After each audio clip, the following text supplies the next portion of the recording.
Hello everyone. Let us now come to one of the most important topics in general pediatrics, that is development milestones.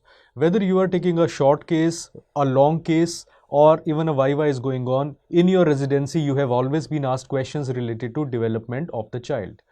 And when it comes to super specialty entrance exam, you can expect a whole plethora of atypical and typical questions to be asked. So we'll be going systematically. The references I'll be using include Nelson 21st edition, Illingworth latest edition, and OP Ghai 9th edition, along with small additions or points taken from various other standard textbooks. The purpose is to understand whatever we are discussing. See, I can very simply show you a table and tell you that these are the milestones that you need to remember, and that is how most of you have done. But to understand the meaning of each particular milestone and what is its relevance is the fact which makes a difference between somebody cracking a difficult question and somebody not cracking a difficult question. So we'll go systematically and try to cover as much ground as possible. So what are the development milestones? You know that development refers to the maturation of functions. So when we talk about development, there are 6 rules of development that you need to know. The first rule of development is that it is considered to be a continuous process. Development starts in utero and continues throughout life. We keep on learning something every day. Even myself, I am last 8 years I am into pediatrics, but still daily I learn something else. And that is true even for my teachers, my professors whom I meet sometimes. So they are also like, we saw this child and we had this, we came to know that such a thing also exists. So learning is a continuous process. Development is nothing but learning of consciously and subconsciously the various processes. It includes the cognitive phenomena, it includes motor phenomena, and thus development is called to be a continuous process. These 6 cardinal features of development can be asked in entrance exam. They are given in Ghai, they are given in Illingworth. Second is, development depends upon the functional maturation of the CNS. How fast and how slow the CNS is maturing, it depends upon the functional maturation. Children who will have any CNS problem, obviously they will be prone to developmental delays. Third, the sequence is virtually the same. When I say sequence is the same, I'm not talking about a particular milestone will be attained at a certain age. Sequence same means when you talk about a gross motor milestone, a child will first learn to control his neck or head, then the child will be able to sit with support, then sit without support, then stand with support, and then start walking. It will not happen that the child will start walking first and then other factors will come into play, other features will come later, head control will come later. No, there is always a particular sequence which is always followed in every child. The timing of attainment may vary from one child to another. Fourth, this is very important and potential MCQs can be asked on this. The development occurs in a cephalocaudal and proximal to distal direction. What does it mean? There are 2 parts of a body. There is the central axis and there are the limbs, right? In the central axis, the development attainment first occurs in the upper part and then comes the lower part. For example, head or neck control comes first. Things related to trunk development or turning over come later. So cephalocaudal progression is seen. Similarly, proximal to distal in case of limbs. Whenever a child has development of milestones, the proximal milestones will come early and the distal milestones will come last. All these fine motor milestones involving fine movements of hands will always come later as compared to gross movements involving your palm, involving your forearm, and involving your arm. So the development question can be asked, what ways it progresses. In the central axis, it is cephalocaudal or craniocaudal. In limbs, it is proximal to distal. So these are the 2 things can be asked in super specialty entrance exam. Next, primitive reflexes must be lost for new reflexes to come. Primitive reflexes, you know that newborns, I'll give an example, newborns are having palmar grasp reflex. You stroke something and the newborn folds his fingers to hold it. The holding is more prominent on the ulnar side. It is called as ulnar palmar grasp reflex. palmar grasp reflex must be lost before voluntary grasp comes. In a newborn, in a term child, you know already that palmar grasp reflex is present. It is usually lost around 3 months of age. Some children lose it as late as 4 to 5 months. And only when it is lost, then you will find the palmar grasp, the voluntary palmar grasp comes into play. So primitive reflex has to go before a new reflex comes. Similarly, you have asymmetric tonic neck reflex. Till that reflex goes away, the child cannot start turning over in the bed. So primitive reflexes are lost, acquired reflexes, voluntary milestones take their place. And sixth is disorganized activity is replaced by specific actions. So as development progresses, the disorganized activity becomes more specific, more goal oriented. It is something you can already imagine. So these are the 6 rules of development, the key words you need to remember. Now talking about the development milestones, that entire development spectrum can be divided into 5 zones. You can have gross motor, fine motor, language, social and cognitive, and vision and hearing milestones. So we'll be progressing along those lines. First is the gross motor milestones. Let us first talk about gross motor milestone. Before we go into gross motor milestones proper, you may have questions related to vertical suspension of a child. It is very difficult to do vertical suspension in an older, heavier child, but young newborn and young infants, you can always do a vertical suspension test. What we do in that? Vertical suspension basically means newborn or young infant, you lift the newborn or the infant from his tummy and you vertically suspend it. So if this is the newborn, this is the head, this is the tummy. From the tummy, you lift the newborn or lift the infant like this and suspend him vertically. This is vertical suspension. In the neonatal period, you will find that on vertical suspension, head sags. Head sags means you do it like this. This is the head. Head will not be able to be sustained against gravity. Head will lag down on vertical suspension. This occurs in the neonatal period. Starting from 1 month of age, just after the neonatal period is over, you will find that the head is transiently sustained in the plane of body. Transiently sustained in plane of body basically means if it is a newborn, now he will be able to sustain against gravity for a few seconds and then it will lag down. At 2 months of age, you will find that the head is sustained significantly in the plane of body.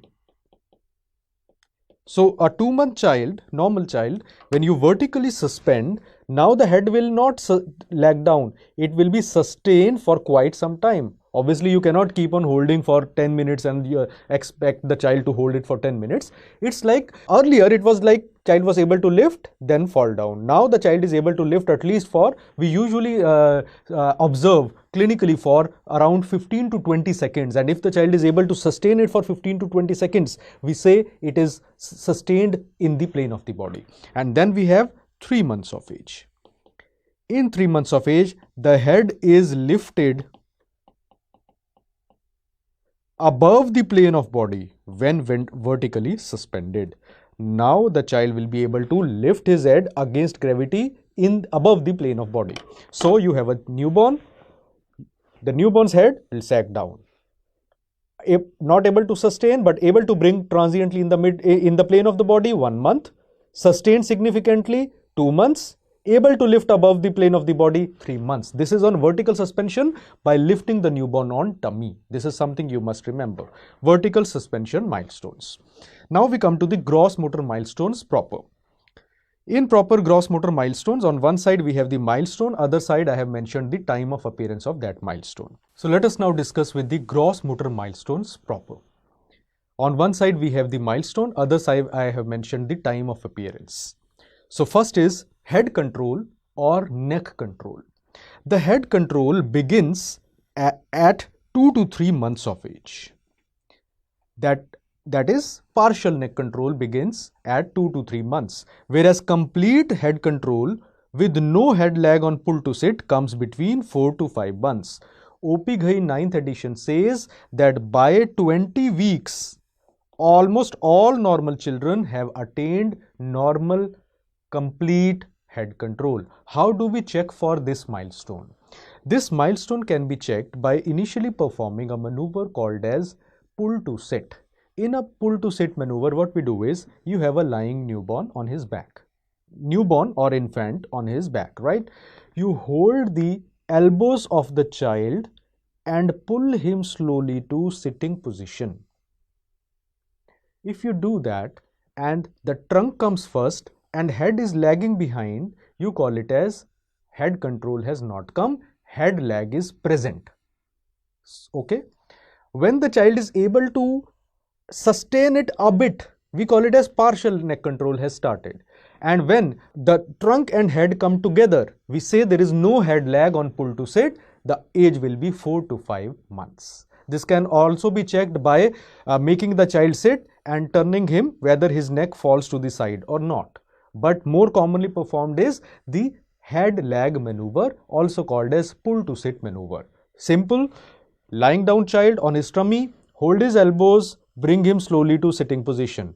If head and trunk come together, there is no head lag, it indicates complete neck control attained at 4 to 5 months of age. You may get questions based upon this phenomena. Look at this picture.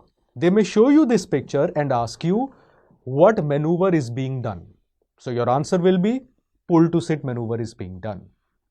Now look at this child. Is there head lag present in this child? Yes, the answer is the head lag is present in this child. Okay, because the trunk is coming early and head is lagging behind, right? So the age of the child must be less than 4 months, because 4 to 5 months you will have complete neck control coming in. So this is how questions can be asked based upon head control or pull to sit maneuver. Next we come to the second milestones, feet to mouth in supine position. When is the child able to suck his own great toe? We can't do that. It requires a lot of flexibility unless you are too much into yoga. But a child, any normal child, is able to bring his feet to his mouth and suck the great toe. That comes at 5 months of age. MCQ asked in Central Institute Super Speciality some years back. So MCQ point, please mark it there and then. Next is sitting with own support, also called as tripod position. It is one of the favorite questions of MCQ examiners in NEET PG as well as NEET Super Speciality. In the past, this point has been asked, not directly but as a statement based thing. Sitting with own support basically means the child is able to support his body by placing the hands in front. So 2 buttocks and 1 point in the ahead, 3 points, the body is supported, the weight is supported, we call it as tripod position. You may get a photograph on this. Look at this child. The child has recently learned how to do that, how to do it. What is the milestone and what is the age? This is sitting with own support, begins at 5 to 6 months of age. Books give a range of 5 to 6 months. Indian children, we find that it is around 6 months that tripod position is able to be attained. Next is rollover. Rollover, in Hindi you call it as karvat lena. Rollover begins, that is back to side and side to back, around 4 to 6 months. But prone to supine comes at 6 months, supine to prone comes at 7 months. So complete prone to supine, complete rollover will be coming around 6 to 7 months of age. Prone to supine will come first, supine to prone will come 1 month later. Then you have sitting without support, which comes at 8 months of age. And you have crawling and creeping. They come at a gap of 1 month each. Crawling comes at 8 to 9 months. Creeping comes at 9 to 10 months. What is the difference between the two? In both crawling and creeping, the child is using all 4 limbs to move. But in crawling, the abdomen is touching the ground. In creeping, the abdomen is lifted above the ground. So if you have a child coming to you on all four limbs and the t-shirt, the shirt of the child is dirty, that is crawling. If this is clean, the child is able to lift above the ground, that is creeping. There is a gap of 1 month between the two. Understanding of these milestones is important. As I just said, I can simply show you the table and mark the points and move ahead. But if you understand the meaning of each term, it makes all the difference in remembering these points. You need to visualize them. So look at the picture. This is a child who is able to crawl. Why is the child able to crawl? Because the abdomen is touching the ground. But if I show you this picture, this is creeping because the child's tummy is lifted above the ground. Next we come to pulls himself to standing position, that comes at 9 months of age. Standing with support also comes at 9 months of age. Then pivoting. Pivoting in prone position, lying down on his tummy, that comes earlier. Pivoting in sitting position comes at 9 to 10 months. Pivoting in sitting position is also called as true pivoting. So true pivoting is sitting position. Now what exactly is pivoting? Pivoting is rotating in axis without getting up. Okay. To give you an example, true pivoting. What is true pivoting? Now I am sitting like this. I am a kid. I am sitting like this. My age is around 9 months of age. I am still not able to, walk with support. On the bed, I find a new iPhone purchased by my father. It's a flashy iPhone. I want to pick it up and break it. That's what kids do. How do I reach that place? What I'll do is, at 9 months, I will attain the ability to pivot. Pivoting means in the sitting position, I will throw my weight forward and lift my buttocks and move like this. Move like this. So the child will be rotating in a sitting position by small jerks in a circular axis. And by that, pivoting basically means there is a pivot, there is a point around which the child is able to move without standing up. That is called as pivoting position. Pivoting has been defined in multiple ways. There are multiple subtypes of pivoting, which becomes a very, very tricky thing. If you look at the Google, YouTube videos, half of them are showing a wrong way of pivoting. That is not what pivoting actually is. Pivoting, as originally defined, is you rotate the child tends to rotate his body, or the child is able to, without getting up, he's able to change his position in sitting position. That is called as true pivoting. That comes at 9 to 10 months of age. Early pivoting in prone position comes around 1.5 to 2 months earlier than that. Then you have cruising. Cruising is different from walking with support. It comes 1 month earlier. Cruising comes around 11 months of age. Range given in other textbooks is 10 to 11 months. What is cruising? By holding the furniture, the child is able to walk. He can only walk along the axis of that furniture, only in one direction. That is called as cruising. So this girl has recently learned to walk along the furniture, holding that furniture. What is the age of that child? This is cruising. 10 to 11 months will be your answer. Then is standing without support, comes at 12 months. Walking with support with one hand held, that comes at 12 months. Walking with support, in this milestone, when the child is holding finger of his parents, he is able to move forward, sideways, at an angle, or backward, holding the support of the he cannot do it independently. That comes at 12 months of age. Walking backward again is problematic, and it is not usually attained quite late. It usually comes around 1.5 to 2 years of age. But with one hand held with support, the child is able to move in different directions, not in one direction along a furniture, and so that comes at 12 months of age. Then you have walking without support, which comes at 15 months. Running stiffly, falling easily, but running comes at 18 months. 18 months, the child is also able to explore the drawers. Jumping comes at 2 years, as I said, walking backwards. But this walking backwards is without support. Understand? With support, the child is able to do a lot of things, but without support, able to walk backwards. That comes at 2 years of age. And climbing on furniture also comes at 2 years of age. Finally, we have riding a tricycle, 3 पहिए का cycle comes at 3 years of age. Standing momentarily on one foot comes at 3 years of age. A lot of people ask, sir, when does a child learn to ride a bicycle? Riding a bicycle is not a milestone. It requires complex processes. It requires balance. It is a skill.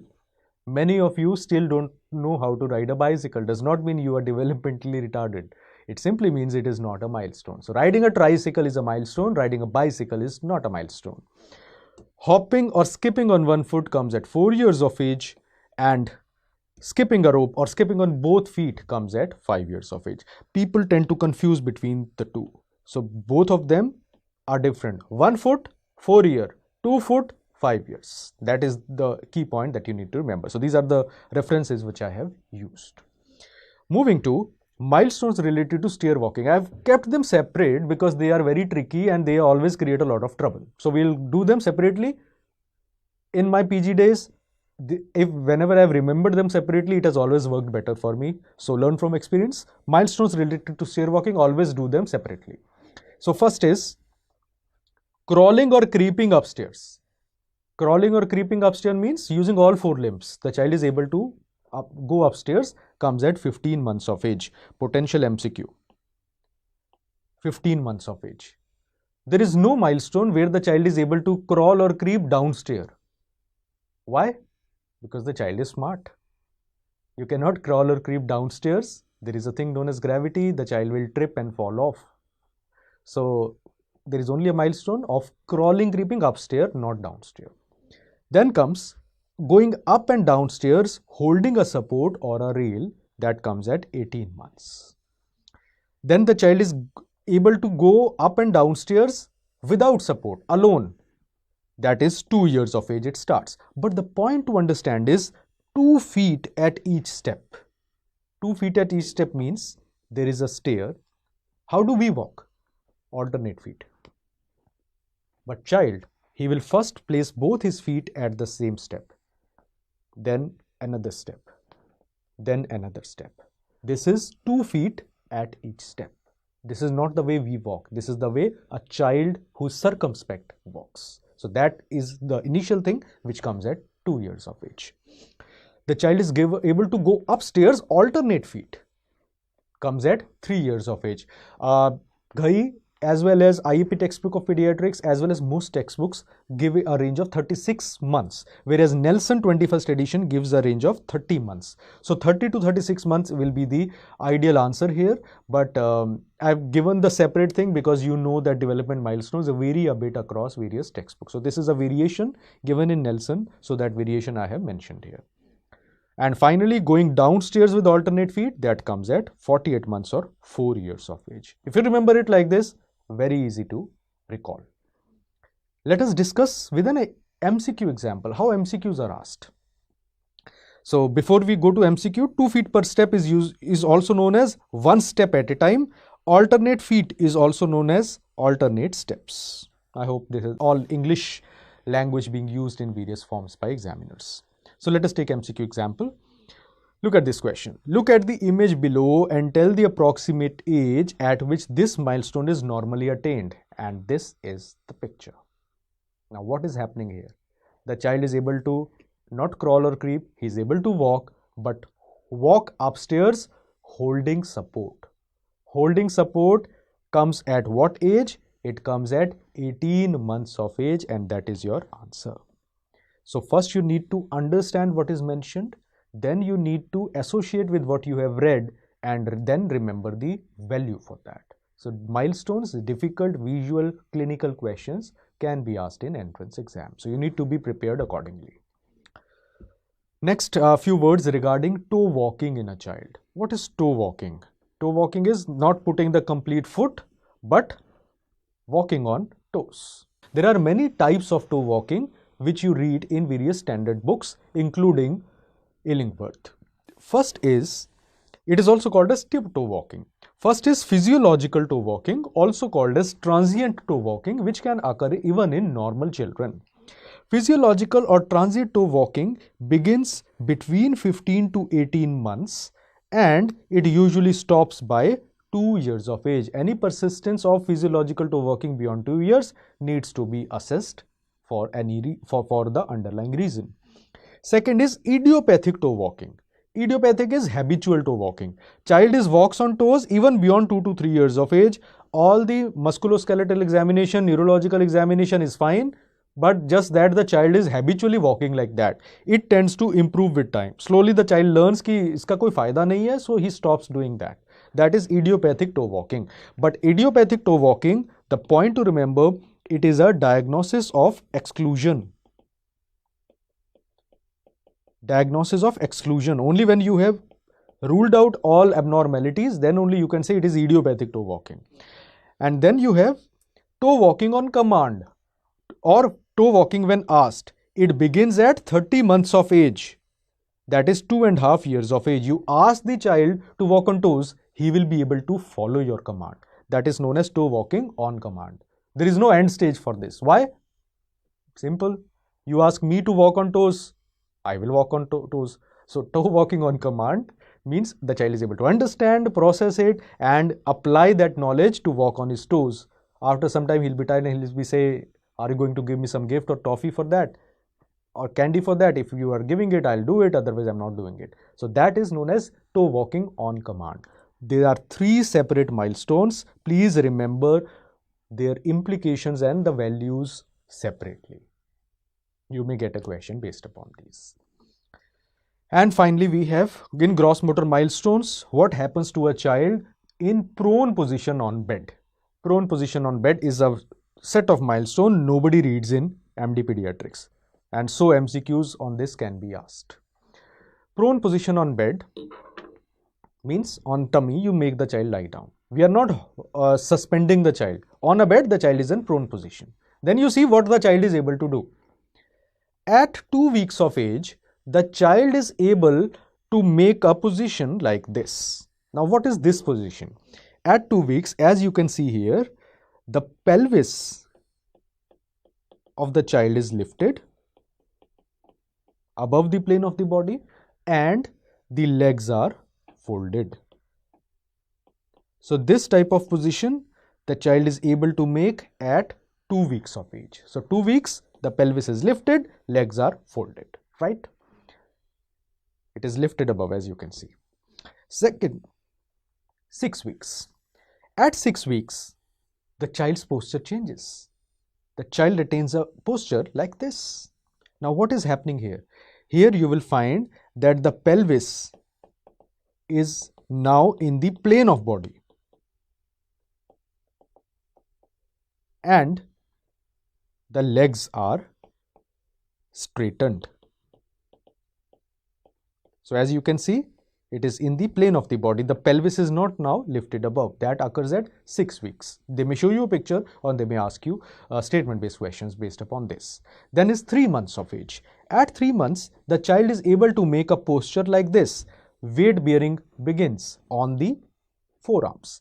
In this, the child is able to lift head and shoulders at 45 degrees. Plus, the elbows are flexed. The elbows are flexed here. The child is able to lift his body by 45 degrees, but the elbows are flexed. So, the weight is being borne on the forearms. At 6 months, the child is able to do like this. Now, the child is able to lift head even more than 45 degrees.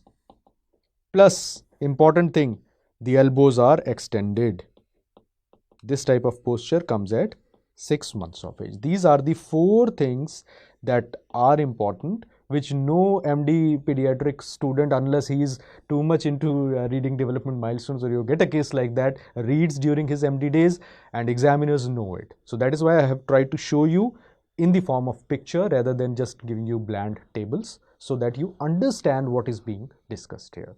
So this finishes our gross motor milestone. Next we come to the discussion of fine motor milestones. Again, similar way we'll proceed. On one side we have milestone and other side we have the time of appearance. First is grasping a rattle when placed in hand. In a child, you take a rattle which is colorful, make some sound, you just uh, make some sound with it and offer to the child, but you need to put it in the hand of the child. So when you put it in the hand, the child voluntarily grasps the rattle. That comes at 4 months of age. Then is mouthing of objects. Mouthing of objects means anything which the child is holding, he has a tendency to put it into the mouth. So that mouthing of object is responsible for why chances of foreign body aspiration is common starting from 4 to 6 months till 2 years of age. Although foreign body aspiration can occur at any age, but it typically begins at the time during which mouthing behavior begins. So it is 4 to 6 months. Next is your bidextrous grasp. Now, when you offer something to the child, initially the child will approach with both the hands. That approaching with both hands to hold the object is known as bidextrous grasp. Bidextrous grasp begins at 4 months and it is well established by 5 months of age. At 6 months, you have the unidextrous grasp. What is unidextrous grasp? Now you offer something to the child, he will not hold like this, he will hold like this. He will approach the object like this. So that approach using one hand is called as unidextrous grasp. And transferring object from one hand to another comes at the same time around 6 to 7 months of age. Now remember that whenever these grasps are coming, especially the palmar grasp, they all will come after the child's involuntary reflex has gone away. And you know that newborn period, the child has immature palmar grasp reflex where the child holds something, you put something in the palm, the child holds it, that goes away by 3 months. So it is only after that that all these different types of grasp and approaches, they tend to come. Then you have the palmar grasp that comes at 7 months of age. Palmar grasp is also called as radial palmar grasp. In radial palmar grasp, the child is using the radial side, but he is not using a pinching action or a pincer action of thumb and index finger. You put something here, you put something here, and the child will hold like this, but he will not use his thumb. That thumb is not involved in forming or holding the object. That is called as palmar grasp, which comes at 7 months of age. And then comes the most important grasp, which is a favorite of entrance examiners, that is pincer grasp. In pincer grasp, the child holds using thumb and index finger like a pincer. It is of two types. One is immature pincer grasp, which comes at 9 months of age, and second is mature or true pincer grasp, which comes at 12 months of age. If nothing is mentioned, you'll need to look at what the question is saying. If the question is saying, when does pincer grasp begin? The answer will be 9 months. When is pincer grasp maturely present or present in a child? If nothing is mentioned, we take the mature pincer grasp into consideration and the answer will be 12 months. Now, what is the difference between the two? I have to hold this pen. If I have to hold this pen, I will use the end of thumb, end of index finger and hold it firmly like this, right? This is mature pincer grasp. That comes at 12 months. A child who's 9 months will use his thumb and index finger but will not hold like this. He will use either the middle part of this index finger or the middle part of thumb or both and hold it like this or hold it like this.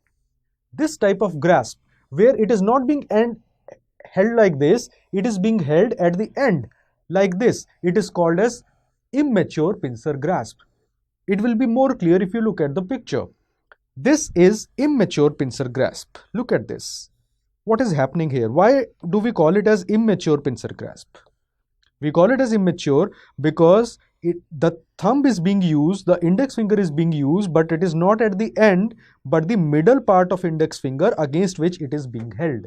And this is your mature pincer grasp where the object is being firmly held between the end of thumb and index finger. So these are the two grasps that you need to remember regarding this is the mature pincer grasp. So these are the two types of grasp. Although not mentioned, but there was one exam in PG entrance where they did not ask about immature or mature pincer grasp. They said, when does a Caesar like grip come? What is Caesar like grip? Caesar is a canchi. So Caesar like grip is the older name or alternative name mentioned in some journals for immature pincer grasp. So it is also known as Caesar like grip or Caesar like grasp. What is Caesar? You remember there is a it's a canchi. The Caesar has two blades in the front, a joining point, and two blades in the end. This is how a Caesar looks like, right? Now think of immature pincer grasp. If the object is being held in the middle part of thumb and index finger, so there will be two limbs in the front, two limbs in the back, and a joining point between. So this is also called as Caesar like grip. Potential MCQ can be asked in super specialty as well.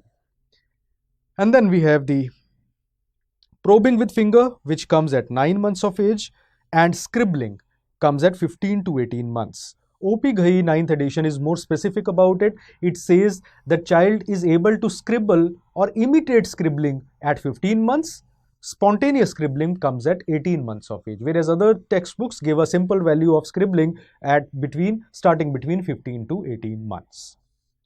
Moving over to the next set of milestones, figure making or copying a particular diagram. Now, vertical line comes at 18 months of age. So if the child is able to make this is 18 months of age.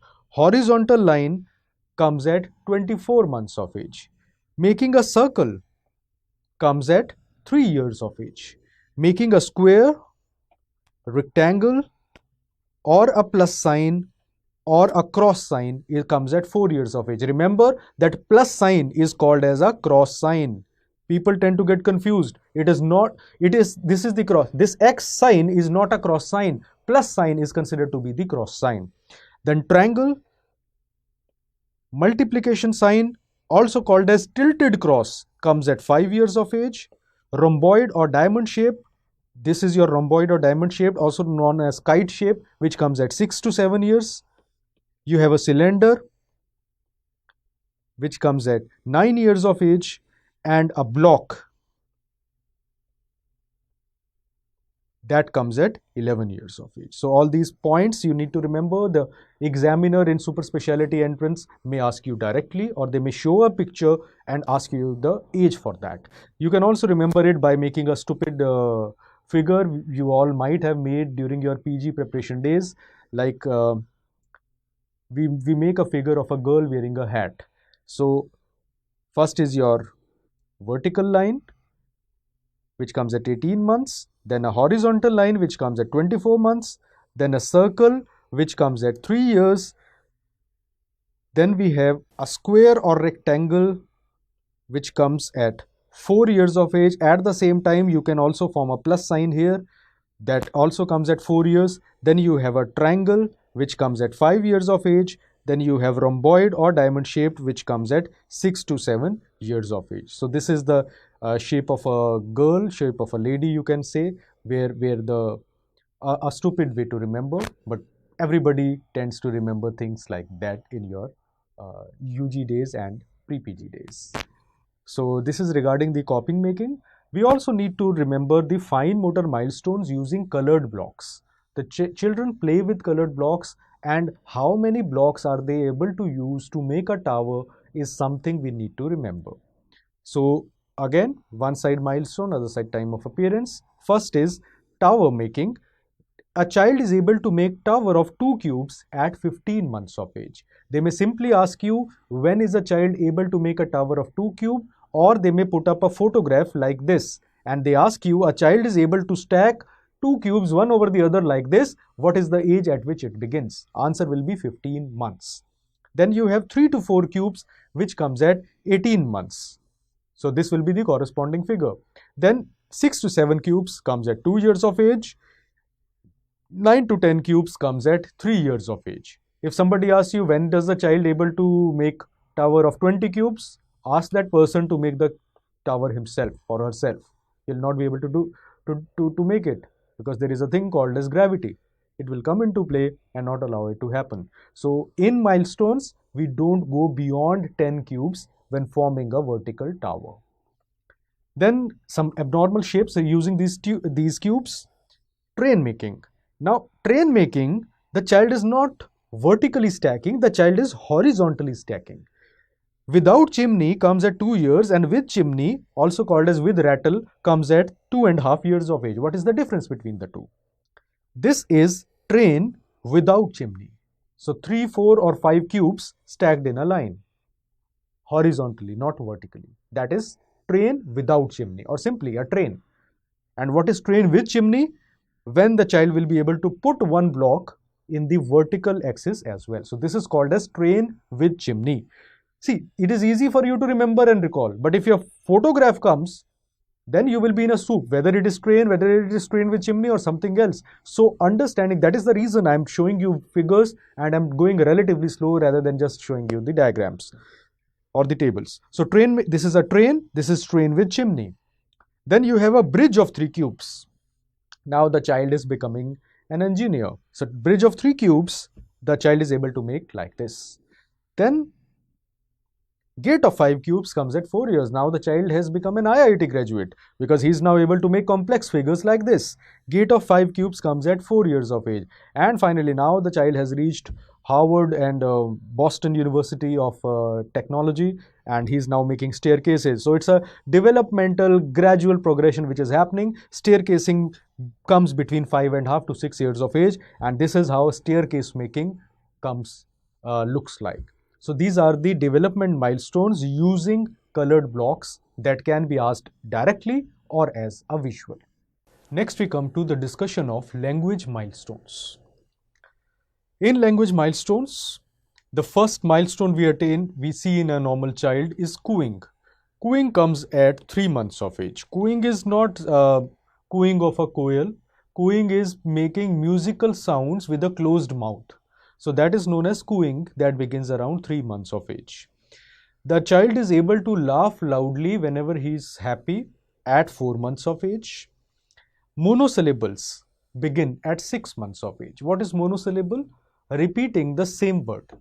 Ma, pa, da, cha. That single word being created. Ma, pa. Isolatedly, that is known as monosyllable, comes at 6 months of age.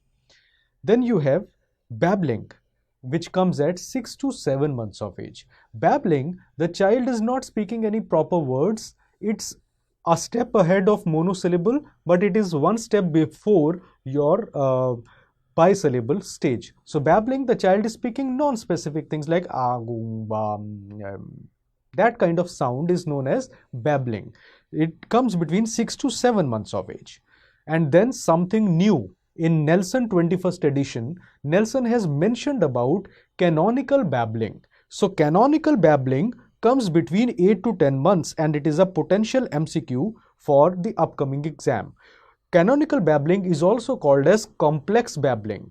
According to Nelson, it is a step ahead of babbling, in which complex sounds like ba, da, ma are produced by the child. But since a single word is not being repeated again, so it is one step before the occurrence of bisyllables. So canonical babbling comes around 8 to 10 months. Canonical babbling is also not found in all of the children, so it is considered to be a transitional milestone which is often missed. Canonical babbling is not even mentioned in some of the standard books. But Nelson says, and you know that super speciality has a lot of questions coming from Nelson, so anything new in an important topic in Nelson is a potential MCQ. Then you have bisyllables, which come around 9 months of age. So canonical babbling and bisyllable tend to overlap with each other. Bisyllable is repeating the same word twice. Mama, papa, dada, chacha, kaka. That is bisyllable, comes at 9 months of age. Then you have first real word, which comes around 12 months of age. Then 4 to 6 words come at 15 months. Jargon speech also comes at 15 months. Jargon speech is a potential MCQ point.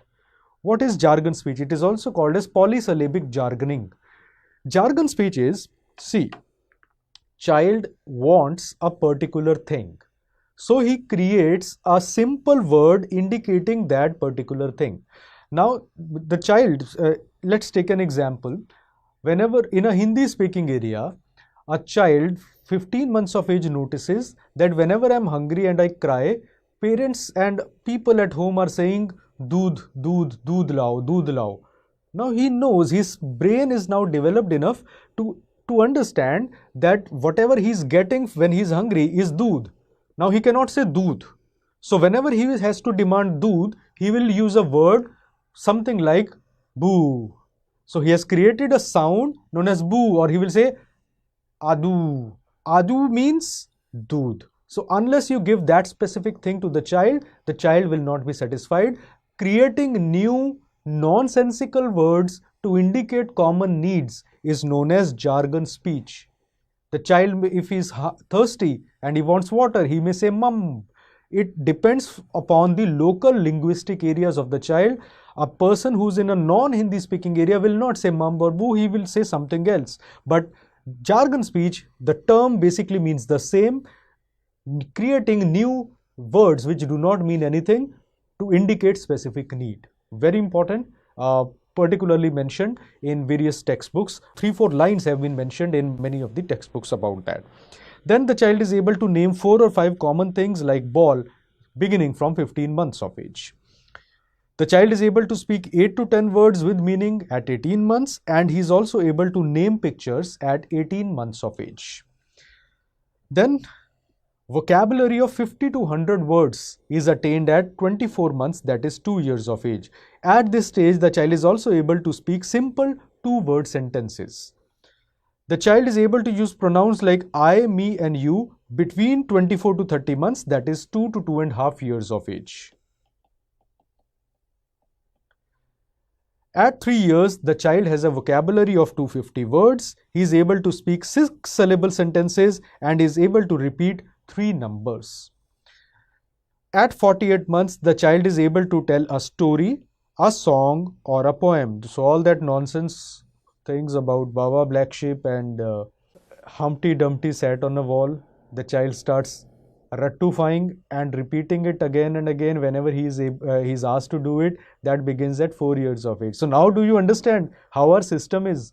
At 4 years, child does not know what Twinkle Twinkle Little Star is and who Humpty Dumpty is, but he's taught that you have to learn it and speak out whenever you are said. The child is able to do that starting from 4 years of age. And a child is able to use future tense at 5 years. He is also able to speak 10-syllable sentences at 5 years, and he asks the meaning of words at 5 years of age. Now, in one of the entrance exam, a very interesting question came. The question was, when is a child able to use past tense? Now, past tense is not mentioned directly, but you need to apply your mind. Past tense means it's a part of telling a story. How do you tell a story? Once upon a time, ek baar ki baat thi. So whenever a child is telling a story, he's using past tense. So in bracket, you can remember that past tense, using ability to use past tense in language, in communication, comes at 4 years of age. Future tense comes at 5 years of age. So these are the important development milestones related to language development. Important MCQ point taken from Nelson 21st edition. Language development occurs most rapidly between what age? It most rapidly develops between 2 to 5 years of age. It is a potential MCQ because in this time the vocabulary increases from 50 to 100 words at 2 years to more than 2000 at 5 years of age. So fastest learning occurs between 2 to 5 years of age, and because the learning is faster, you need to remember that stuttering, occasional stuttering, can develop in these children normally, and it is, in most cases, it is usually self-limited. If it persists beyond 4 to 5 years of age, then you need to seek medical attention. Because the language development is occurring fast, so sometimes, although there are psychosocial factors also involved in this, but stuttering can develop in the same age group. So fastest language development, 2 to 5 years, potential MCQ. And next we come to the discussion of personal, social and cognitive milestones. There are many, so we'll try to go slow and divide them into categories rather than just simply trying to mug them up. So first is the general social cognitive milestones. The first one to appear is spontaneous smile. Now, what is spontaneous smile? It is different from social smile. Spontaneous smile is present even in the neonatal period. You will often find that newborns, even during sleep, sometimes they are smiling like this. So parents would say that the child is dreaming, child is remembering his past birth, he's feeling happy, all that kind of things you hear in an Indian setting. We don't know what the child is thinking of and why he's smiling, but he's smiling just for the sake of it. Why we call it as spontaneous smile? Because there is no stimulus for the smile to happen. In the absence of stimulus, the child is simply smiling, a smirk is appearing on the face, we call it as spontaneous smile. Spontaneous smile occurs in the neonatal period also. Then comes your social smile. Social smile is smiling in response to a stimulus. There is a child lying in a room. You suddenly enter the room and you start making funny faces, or you just pick up the child and say hello. The child smiles at you. That is called a social smile. Why we call it a social? Because the child may or may not be happy looking at your face, but he's just smiling in response to a stimulus. So that is social smile. You're walking somewhere, you come across someone, the other person says a hi to you. You don't know the person, but you simply say hi. That is social smile. A beauty pageant. One of the lady wins the crown, the others are smiling despite losing it. Do you think they're happy? They're not. They're just smiling for the sake of it. That is why the smile is called a social smile. Smiling in response to a stimulus just for the sake of it. That comes at 2 months of age. 3 months of age, the child is able to recognize the mother. The exact word here should be caretaker. But usually mother is the caretaker of the child. So 3 months, the child is able to recognize mother. In case mother is not there, child is being handled by the maid or by the father or by grandmother, the child will recognize that person first. Then is hand regard. Now hand regard, potential MCQ for entrance exam. Hand regard, between 12 and 20 weeks it begins. 12 weeks, that is 3 months of age onwards, child starts looking intently at his or her hand. At 20 weeks, he realizes, oh, this is hand. Why to waste time staring at it? That goes away at 20 weeks. So begins at 3 months, goes away at 5 months. Persistence of hand regard at 6 months or longer is considered to be one of the clues for underlying intellectual disability. So hand regard is an important point. It is a short-lived phenomena. Another important point regarding hand regard that you need to know, that hand regard is not related to vision. Hand regard has been known to occur even in blind children. Even in blind children, hand regard has been known to occur. They may not be looking at the hand by themselves, but they may simply be appearing to have a look at the hand, or the hand may be brought in front of the face like this. So this is mentioned in Illingworth, and so hand regard is a part of the normal development process. Then is smiling at mirror image. Smiling at mirror image begins at 5 months of age. Playing with mirror image, that is vocalizing or jumping while looking at mirror image, comes at 6 months of age. This is also called as mirror play. So if you have a MCQ showing you a child simply smiling at the image, that is smiling at mirror image, begins at 5 months. If the child is trying to touch his image in the mirror, we call it as mirror play, that is 6 months of age. Then is stranger anxiety. That begins between 6 to 7 months of age. What is stranger anxiety? The child becomes anxious on seeing new faces and starts crying. So that is stranger anxiety. And inhibits to no command. The child is doing something, mouthing has started at 4 months, right? Now the child picked something, was putting in the mouth. You simply say, no. The child will suddenly take it out. So he will respond to no command. That again comes at 6 to 7 months. In one of the recent NIMHANS entrance exam, both for PG as well as for DM super specialty, inhibition to no command was asked as a MCQ point. The options given were, when does it first begin? 6 months, 9 month, 12 month, 15 month. The answer is 6 month, because 6 to 7 month is the age which is given in OP Ghai as well. Next we come to object permanence or constancy, which comes at 9 months of age. What is object permanency? Before 9 months, if the child is putting something in mouth and you pull it from child's hand and hide it, the child will think the object does not exist anymore. 9 months of age onwards, the child continues to understand that you cannot make a fool out of me. I know that objects can exist even if they are not visible. That realization is called as object permanence or constancy, which begins at 9 months. Waving bye-bye, 9 months. Plays peekaboo comes at 10 months. Certain books give a range of 9 to 10 months. Peekaboo is hiding and unhiding the face the child plays. You do something like this. Hello, the child plays with you. You hide the face, your face is not visible, child becomes intrigued. What's behind that? Then you again show it, the child becomes happy. That is plays peekaboo.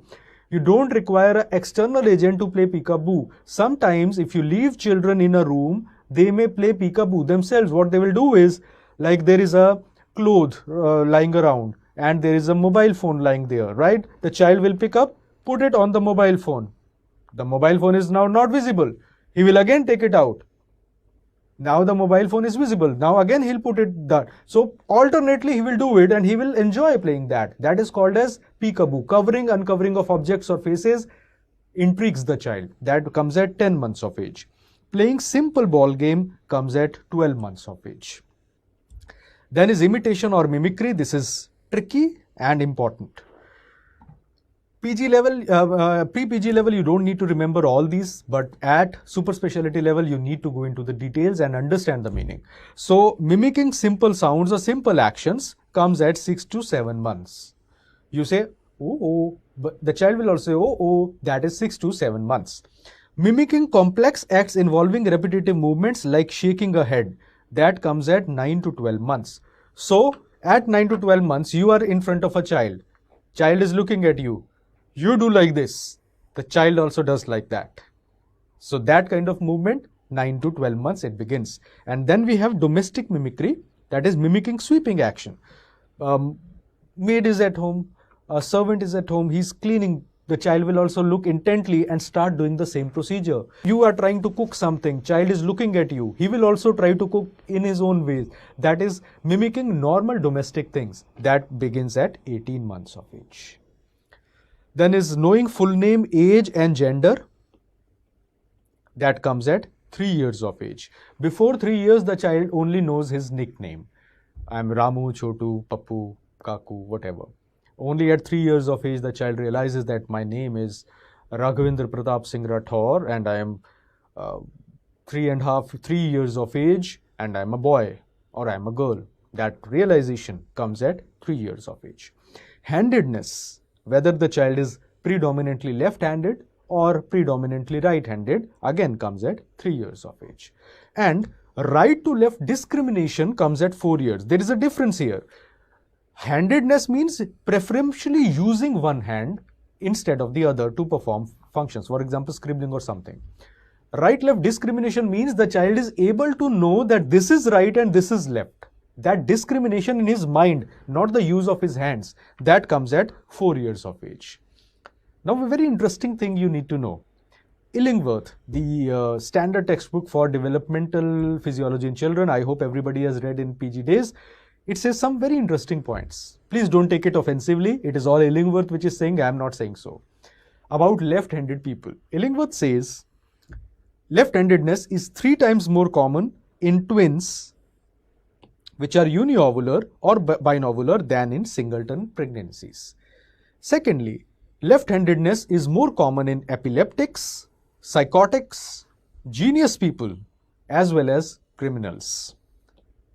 In fact, there is a study has been done where it has been shown that criminal psychopaths have been found to be more commonly to be left-handed as compared to right-handed, although no generalizations can be made. But at the same time, genius people, very high IQ has also been associated with left-handedness. Right-handedness has been associated with more of a, sedate kind of middle level thing. More extremes, either very low IQ or very high IQ, they have been associated with left-handedness. I'm not saying, mentioned in journals, mentioned in Illingworth. It is more common in clumsy children, and it may be associated with autoimmune diseases, migraines, and learning disorders. So even if you are left-handed, it's absolutely fine. These are all associations. Associations do not mean 100% association. It means relatively more as compared to right-handed people. So this is the academic thing.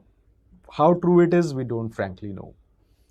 Now, moving to social cognitive milestones related to feeding. I've kept them separately because they are easy to remember separately. First is feeding with cup. Now, feeding with cup or drinking from cup begins at 15 months of age, and eating with spoon also begins at 15 months. But at 15 months, the child spills most. Khata kam hai, girata zyada hai. So you will find the child has eaten very little, but all his face and his shirt and the table where he's sitting, it is all full of food. That is 15 months. At 18 months, the child's actions tend to become more organized. He's able to eat with spoon, spilling much less, eats more. 15 months, spills more. 18 months, eats more. He's able to use knife and fork at 30 to 36 months. But this is more of a refined thing which depends upon cultural practice. I know a lot of people who have never used knife and fork, and they will have a problem in using knife and fork even at 20, 30 years of age. So it is partially a skill, but the ability to use knife and fork, if taught, that begins between 30 to 36 months. That is what the milestone normally says. Then is interaction and playing. Then this is very tricky and very, very important. Interaction and playing. At 15 months, if the child is happy, he will be able to hug the parents. At 18 months, the child learns to kiss the parents. That's a very interesting word, interesting age. The point here is 18. Stupid way to remember. 18 months, the child learns to kiss. Obviously, parents. 18 years, the child may move forward. Not a milestone, just a stupid way to remember. So our brain has a tendency, the more you try to give a logical thing, the brain will forget it. You give a stupid nonsense thing, it will always remember it. So maybe 10 years down the line, I ask you tell me one milestone. You may be able to, you may have forgotten everything, but you'll still remember 18. 18 months, the child learns to kiss. So separation anxiety or rapprochement comes at 18 months. Potential MCQ again. Now what is separation anxiety? It is different from stranger anxiety.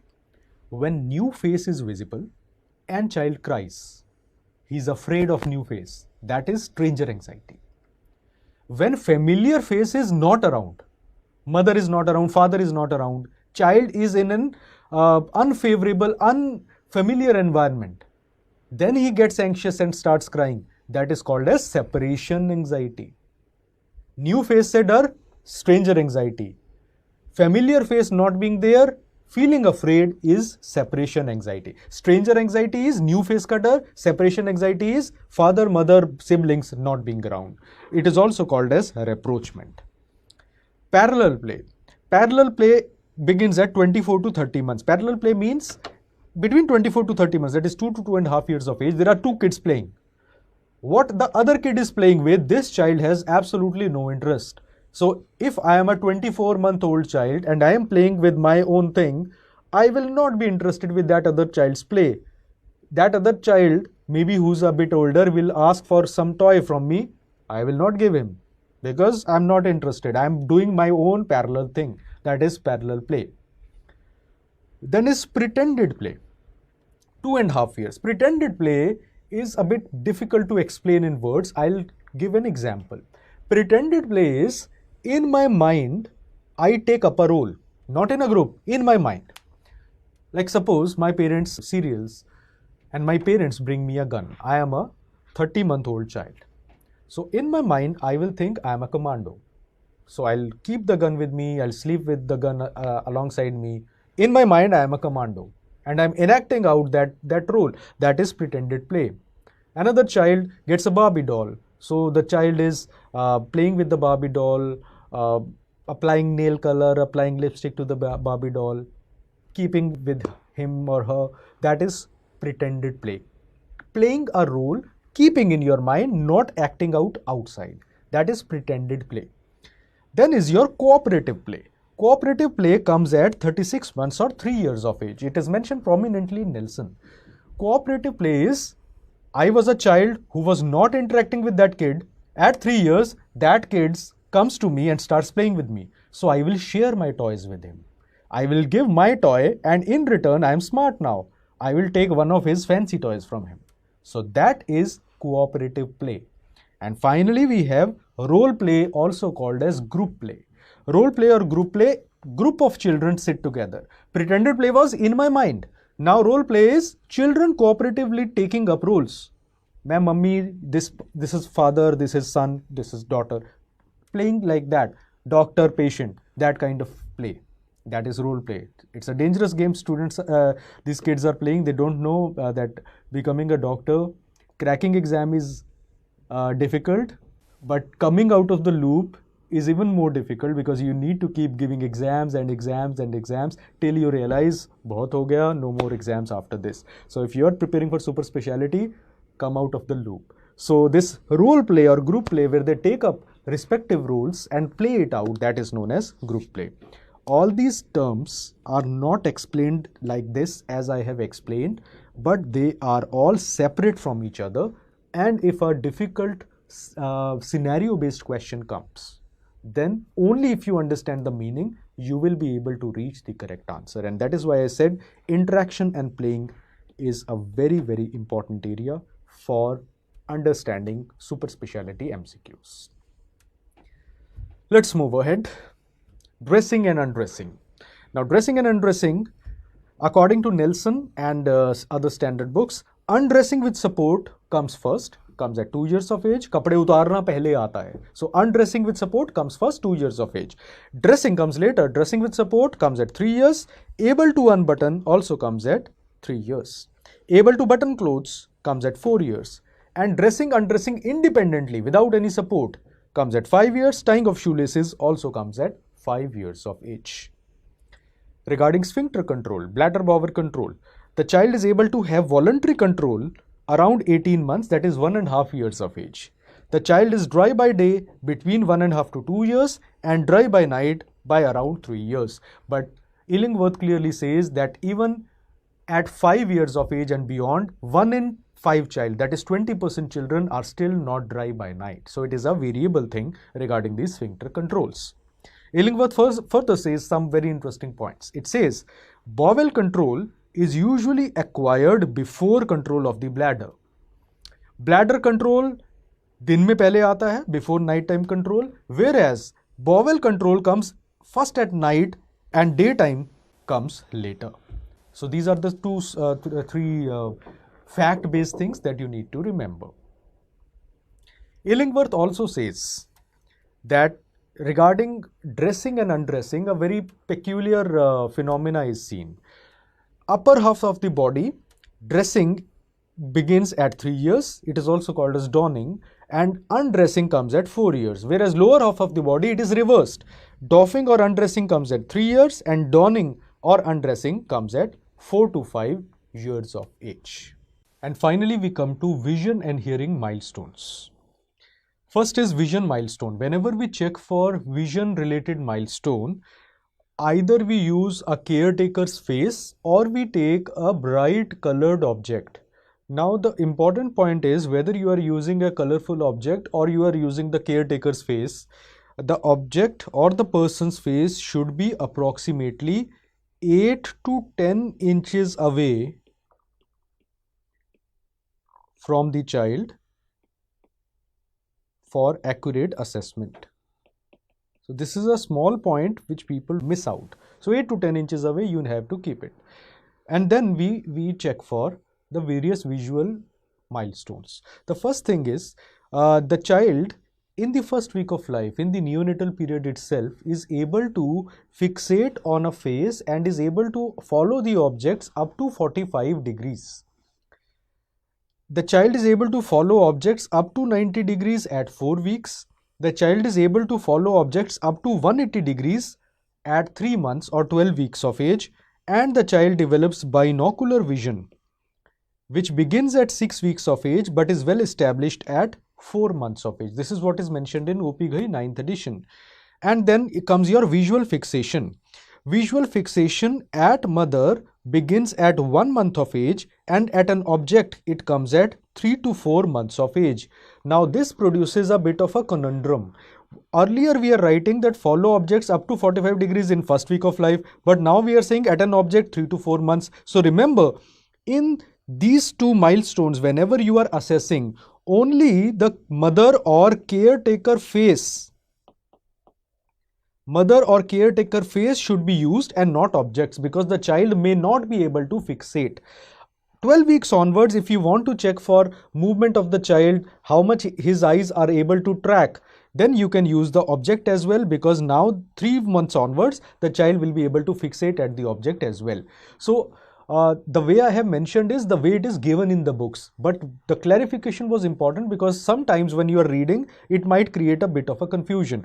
The milestones which are written as follows objects, that is a general object we are talking. In the first 4 weeks, obviously the object has to be caretaker's face and not the other inanimate object. So these are the points that you need to know regarding vision milestones. Not very frequently asked, but at least you should know. Then are the hearing milestones. In hearing milestones, the source of sound should be 18 inches away from the child. 18 inches means 1.5 feet away from the child. So that is important. So what are the milestones related to hearing? That whenever there is a loud noise, the child may show startled response, that startling response, or the child may start crying, or the child may quieten up or change his activity in the neonatal period itself.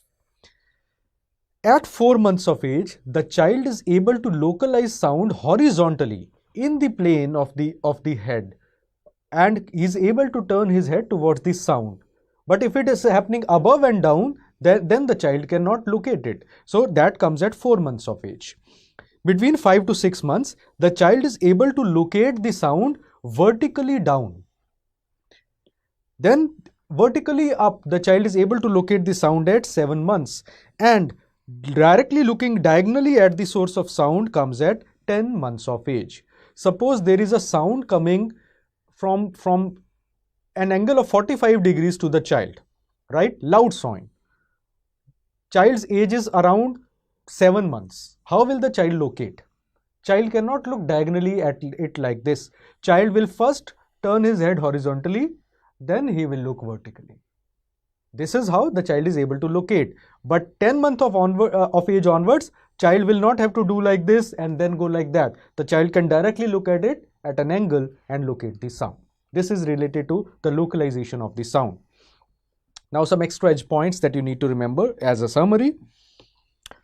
What is casting and when is it prominent? Now casting refers to willfully throwing objects on the ground. It may be toys, it may be costly things like iPhone of the father. So willfully throwing objects on the ground is casting. It is most prominent at around 11 to 12 months of age. Prominently mentioned in most of the standard textbooks. So a potential MCQ. Second extra edge point. What is the ideal time out for the kids? We know that children sometimes when they are showing temper tantrums, behavioral problems, you need to give them time out. You don't punish the child, you give time out. Time out means the child will not be involved he will not be allowed to do his normal activity. He will be asked to stay there, go to that corner and stay there by turning your back towards us. That is an example of timeout for the kids. Timeout for the kid, according to American Academy of Pediatrics, the ideal timeout is 1 minute per year of age. So in a 3-year-old child, 3 minutes of timeout period is good enough. Third thing, what is American Academy of Pediatrics recommended TV viewing time for the kids? Ideally, children should watch up to 5 years of age. They should watch as little television as possible. So they have not given the lower limit. The upper limit has been defined. They say maximum up to 1 hour per day. That is 1 hour in 24 hours. That is the maximum limit. It should be less than 1 hour per day for kids up to 5 years of age. In fact, the same thing is recommended for children up to 7 to 8 years also, but it is very difficult to implement, and so the newer publications do not talk about the older children. So it is maximum up to 1 hour per day, and it should not be any violent thing or anything which can interfere with the normal development of the child. Then the developmental assessment and abnormalities and developmental delays have been discussed. They are a part of your pediatric neurology module, which the Honorable Dr. Pratibha Singhi, who has been my own professor at PGI, she has discussed in details. So in general pediatrics, I'm not going into much details of those developmental delays and assessment, but there is one important thing on which one-liner based thing was asked in one of the Central Institute Super Speciality, and so few points about it we need to do. That is called as Arnold-Jessel test. It is also called as incomplete man test, which is a test done to check for developmental delay in case of children. The test looks something like this. This is the photograph of an incomplete man. We give this photograph to the child and we ask the child to complete this man. Depending upon how many parts that child is able to make and complete it, that gives us a clue for the underlying developmental age of the child. So what is the age? I'll give you an example. First, look at the interpretation. If the child is able to make 1 to 2 parts, the approximate developmental age is 3 years. If the child is able to make 3 parts in that incomplete man, age is 4 years. If he is able to make 6 parts, it is 4.5 years. If it is 6 to 7 parts, the developmental age is 5 years, and 8 parts, the developmental age is 6 years and above. So it checks developmental age only up to 6 years of age. So let us take an example. Question: when is a child able to complete the man fully in Jessel test? Let us try to see. I am a kid, right? I want to make, let us see how many parts I am able to make here. Making of hair is one thing. So 1 part completed. 1 ear added, 2 parts completed. Each eye is taken separately. So 3 and 4. So 4 parts completed. Neck is 5th part. Collar being completed is 6th part. Upper limb being completed is 7th part.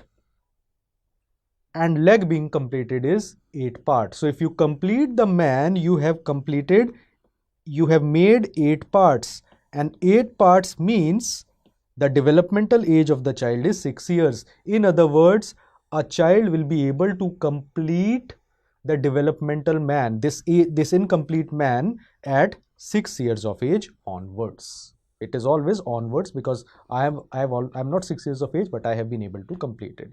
So now you understand how you count and how you score the child based upon how many parts the child is able to make. So question on this has been asked. So briefly I have discussed this point. Details of developmental assessment, DQ, IQ, their categories, their causes, their management has been discussed in the neurology part. So you are advised to please go through those aspects as well. So this finishes our normal development milestones. You can almost be sure in super speciality you will have at least one question coming from them. Thank you.